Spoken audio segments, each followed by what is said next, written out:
Olá, boa tarde. 1h25. Quero agradecer a sua audiência, você que estava acompanhando o Astério Moreira e o Gazeta Alerta. Você está ainda na programação da TV Gazeta, continue aqui conosco. O Laércio apertou o piloto ali e colocou as formas como você pode participar do Gazeta Entrevista, nesta terça-feira, dia 27 de setembro de 2022. Quero abraçar a todos. Muito obrigado pela sua audiência. Quero contar com a sua participação e eu tenho certeza que ela vai ser importante, porque o assunto aqui, deixa eu só tentar justificar esta entrevista aqui. Pode apertar o piloto aqui, Lelá, para falar olhando para o povo? Essa campanha, ela se diferenciou das demais, não apenas pela questão da polarização. Como nós dissemos aqui, a polarização ela não é um problema em si. Há polarização em vários países no mundo. A questão é a qualidade do debate público, não é? Isso é que nos diferencia, né? E no caso do Brasil, nos diferencia para baixo. Tem muitos pontos de muito baixo nível do debate. Então, a polarização aqui acaba sendo um problema por isso, pela questão do baixo nível da discussão. Bom, mas ela se diferenciou também por ser uma campanha muito curta. É um só tiro, parceiro, praticamente. Então, não estou querendo dizer com isso que as coisas vão se resolver nos primeiros turnos, não é isso. Mas eu só estou querendo dizer que o fôlego é curto. E um dos pontos que eu particularmente achei frágil, eu pensava que o debate econômico fosse estar na agenda de uma maneira muito mais forte, muito mais consolidada. Não foi isso que aconteceu. Nem no plano federal. Repito, assim, sobretudo na campanha para a presidência da República, eu imaginava que a agenda econômica ela fosse praticamente dominar o noticiário, dominar as discussões entre os candidatos. Não sei se isso foi feito de uma maneira como deveria, né? Porque os nossos problemas exigem uma reflexão atenciosa sobre essa questão. Pensando nisso, eu convidei o professor Carlos Franco. O professor Carlos Franco é professor da nossa querida Universidade Federal do Acre, na Faculdade de Economia da nossa Universidade Federal. E tem uma novidade, porque além de falar sobre o cenário da campanha e como o tema economia foi, de certa maneira, negligenciado, e aqui no Acre, inclusive, com alguns equívocos que a gente vai tratar aqui, ele está com um filhote novo aí. É um filhote intelectual, né? Está com um livro novo, ele que tem projetos interessantes, que lida com a reflexão, uma parte da reflexão do professor Carlos Franco guarda relação com dinheiro. Dinheiro, esse produto tão raro no bolso de tantos de nós. Professor Carlos, prazer recebê-lo aqui, boa tarde, seja bem-vindo ao Gazeta Entrevista. Boa tarde, obrigado pelo convite. Mais uma vez é um grande prazer poder aqui estar debatendo com você um assunto tão importante e atual como é da nossa economia, né, num momento delicado da nossa história. Né? Bom, primeiro eu queria saber se você também teve essa percepção, se não teve, por favor pode se contrapor, mas a minha impressão foi essa, que a pauta econômica me parece que ela foi muito tímida diante da urgência que a gente tem em debater isso. Você também teve essa impressão? Tive sim, eu acho que a impressão é correta, não é impressão, né? A gente está vendo isso nos debates, né? Nós vivemos um momento caracterizado por uma situação econômica delicada, não só no Brasil, mas do ponto de vista internacional também, né? O cenário internacional aponta para uma recessão econômica mundial já a final de 2022 e 2023. E o cenário nacional, nós vivemos um momento de altas taxas de inflação, ou seja, redução do poder de compra dos trabalhadores, né, principalmente da população de mais baixa renda, altos índices de desemprego né, desequilíbrio das contas públicas, ou seja, uma série de problemas econômicos que deveriam, né, e a gente ficava com essa expectativa que os candidatos pudessem apresentar propostas de resolver esses problemas e, de fato, a campanha não tomou esse rumo. Né? Eu vou querer focalizar agora aqui no Acre.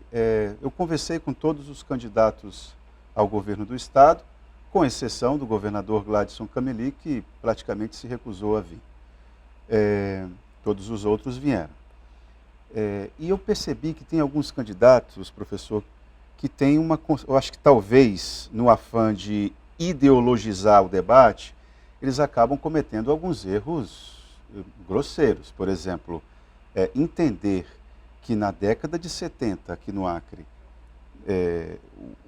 o Estado estava bombando economicamente, me parece uma percepção equivocada, porque foi a época dos mais dramáticos conflitos agrários, questão do êxodo rural, enfim.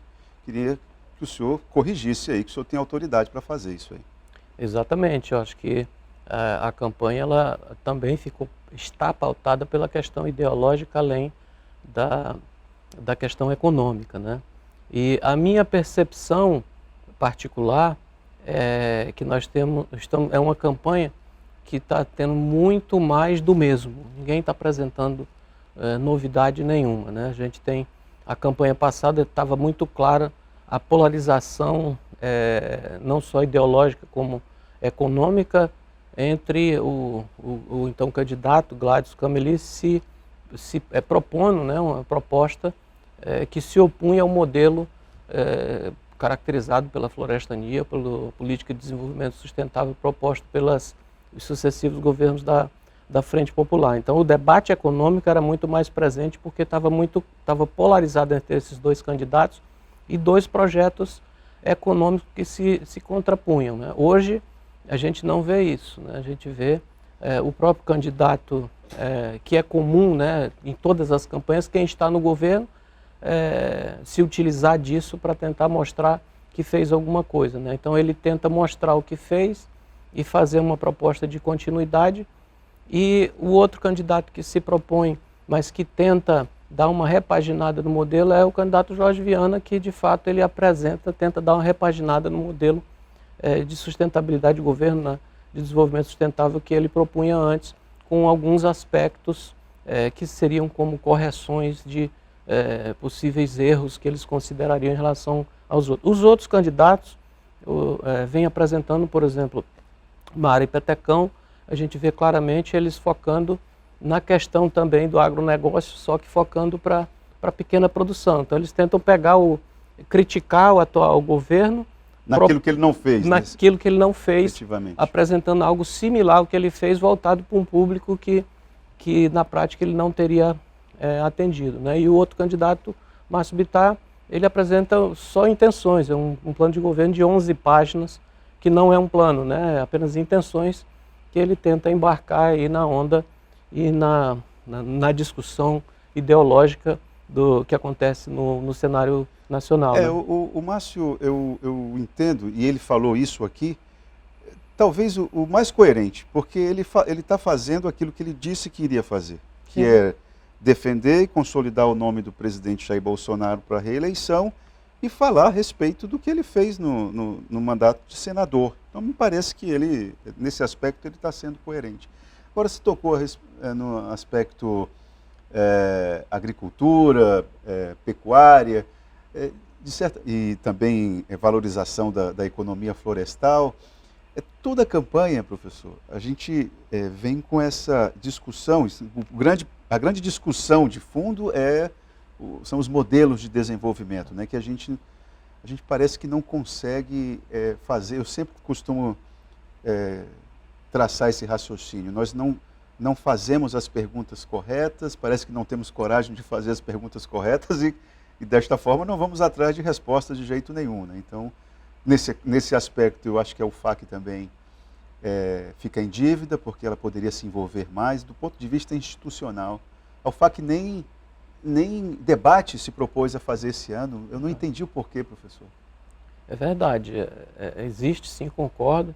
Nós temos pesquisadores sensacionais na nossa universidade, com renome internacional, inclusive pesquisas assim, com publicações de altíssimo nível. Nós mesmo lá no departamento, no curso de economia, no Centro de Ciências Jurídicas e Sociais Aplicadas, temos pesquisadores que estão desenvolvendo trabalhos extremamente importantes, estudando mesmo a economia do estado do Acre, a agricultura, né, identificando alguns problemas, mas esses estudos eles resultam em publicações e ficam ali, né? Ficam ali. Então, do ponto de vista mesmo de retornar o resultado dessas pesquisas, eu acho que tem sim uma dívida, não só da universidade, mas da própria classe política, que não se utiliza disso para trazer isso para a realidade. Tem isso também.